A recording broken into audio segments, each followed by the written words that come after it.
The scariest part of parenting, it's not what you think. We always believed our daughter Noah was safe. She wasn't interested in dating, and when boys came around with flowers or notes, she handled it kindly, smiling, politely refusing. Most boys respected that and left her alone. But one boy didn't. He kept coming back. We saw him on our door camera multiple times. Same hoodie, same face. It didn't feel like a coincidence anymore. My husband Theo spoke to the boy calmly at first, telling him to stop showing up. When that didn't work, he was firmer, made it clear Noah wasn't interested, and he wasn't welcome on our property. The boy smiled like he understood, but kept ignoring the warning. At school, things got worse. He found excuses to be near Noah, never crossing the line enough to get caught, but always close enough to make her uncomfortable. Noah started coming home tense and quieter. Every time we asked her what was wrong, she said he was just around again, trying to make it sound normal, but it wasn't. Teachers and other students noticed the boy's behavior too, but no one took serious action. The stalking escalated. He learned Noah's schedule. One morning before sunrise, Theo saw him watching our house. When confronted, the boy had the nerve to say he was protecting her. That twisted claim still haunts me. We called the police and reported everything. His parents were informed, and they promised to stop him. For a short while, it seemed like the harassment stopped. But then, rumors started spreading. Fake photos, false messages, stories that Noah and the boy were secretly dating. It was relentless. Noah became withdrawn, scared to leave her room. The damage was no longer just physical presence. It was psychological torture, isolating her from her own life. One night, Noah called me crying, terrified. When I got home, the police were already there. What happened next was too painful to describe in detail. I only know my daughter survived because she remembered everything we taught her about protecting herself when no one else would. But another family didn't have that luck. That night shattered the illusion that warnings alone keep our children safe.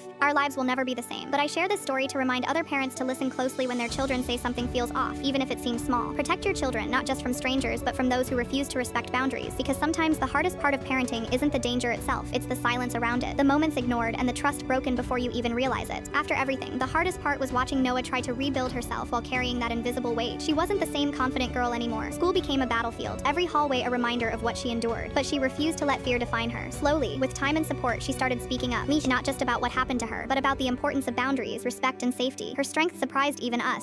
Theo and I found ourselves changed too. We became fierce advocates, not just for Noah, but for all children who don't have a voice. We pushed for better protections at school, spoke out about stalking and harassment, and learned how vital it is to listen before it's too late. It's a daily battle to balance hope with the reality of what happened, but sharing our story became part of our healing, a way to turn pain into purpose. I hope no parent ever has to live through what we did, but if you're listening, know this: trust your instincts, believe your children, and never let silence be the answer. Danger doesn't always come roaring in, it often whispers, and sometimes the bravest thing we can do is speak up, even when it's hard, because protecting our children means more than warnings. It means being their shield when the world fails to be.